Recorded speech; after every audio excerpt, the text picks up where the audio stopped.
مومنو، اسلام میں پورے پورے داخل ہو جاؤ اور شیطان کے پیچھے نہ چلو، وہ تو تمہارا کھلا دشمن ہے۔ پھر اگر تم احکام روشن پہنچ جانے کے بعد لڑکھڑا جاؤ تو جان رکھو کہ اللہ غالب ہے، حکمت والا ہے۔ کیا یہ لوگ اسی بات کے منتظر ہیں کہ ان پر اللہ کا عذاب بادل کے سائبانوں میں آ نازل ہو اور فرشتے بھی اتر آئیں اور کام تمام کر دیا جائے؟ اور سب کاموں کا رجوع اللہ ہی کی طرف ہے۔ اے پیغمبر، بنی اسرائیل سے پوچھو کہ ہم نے ان کو کتنی کھلی نشانیاں دیں، اور جو شخص اللہ کی نعمت کو اپنے پاس آنے کے بعد بدل دے تو اللہ سخت عذاب کرنے والا ہے۔ اور جو کافر ہیں ان کے لیے دنیا کی زندگی خوشنما کر دی گئی ہے اور وہ مومنوں سے تمسخر کرتی ہیں، لیکن جو پرہیزگار ہیں وہ قیامت کے دن ان سے اوپر ہوں گے۔ اور اللہ جس کو چاہتا ہے بے حساب رزق دیتا ہے۔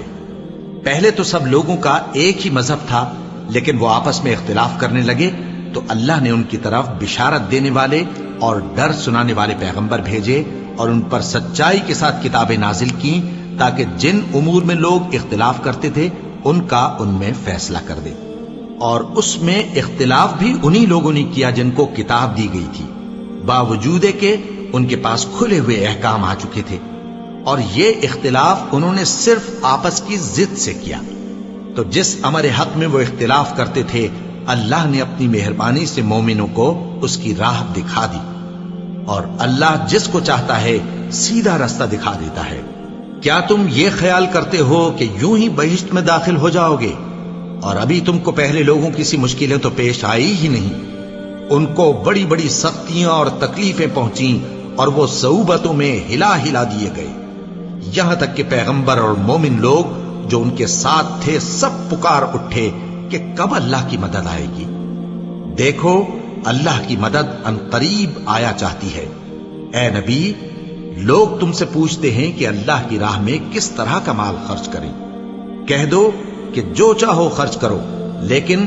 جو مال خرچ کرنا چاہو وہ درجہ بدرجہ اہل استحقاق یعنی ماں باپ کو اور قریب کے رشتہ داروں کو اور یتیموں کو اور محتاجوں کو اور مسافروں کو سب کو دو، اور جو بھلائی تم کرو گے اللہ اس کو جانتا ہے۔ مسلمانوں، تم پر اللہ کے رستے میں لڑنا فرض کر دیا گیا ہے، اور وہ تمہیں ناگوار تو ہوگا، مگر عجب نہیں کہ ایک چیز تم کو بری لگے اور وہ تمہارے حق میں بھلی ہو، اور عجب نہیں کہ ایک چیز تم کو بھلی لگے اور وہ تمہارے لیے مضر ہو، اور ان باتوں کو اللہ ہی بہتر جانتا ہے اور تم نہیں جانتے۔ اے پیغمبر، لوگ تم سے عزت والے مہینوں میں لڑائی کرنے کے بارے میں دریافت کرتے ہیں، کہہ دو کہ ان میں لڑنا بڑا گناہ ہے، اور اللہ کی راہ سے روکنا اور اس سے کفر کرنا اور مسجد حرام یعنی خانہ کعبہ میں جانے سے بند کرنا اور اہل مسجد کو اس میں سے نکال دینا جو یہ کفار کرتے ہیں، اللہ کے نزدیک اس سے بھی زیادہ گناہ ہے، اور فتنہ انگیزی خونریزی سے بھی بڑھ کر ہے۔ اور یہ لوگ ہمیشہ تم سے لڑتے رہیں گے، یہاں تک کہ اگر مقدور رکھیں تو تم کو تمہارے دین سے پھیر دیں، اور جو کوئی تم میں سے اپنے دین سے پھر کر کافر ہو جائے گا اور کافر ہی مرے گا تو ایسے لوگوں کے اعمال دنیا اور آخرت دونوں میں برباد ہو جائیں گے، اور یہی لوگ دوزخ میں جانے والے ہیں جس میں ہمیشہ رہیں گے۔ جو لوگ ایمان لائے اور اللہ کے لیے وطن چھوڑ گئے اور کفار سے جنگ کرتے رہے وہی اللہ کی رحمت کے امیدوار ہیں، اور اللہ بخشنے والا ہے، رحمت کرنے والا ہے۔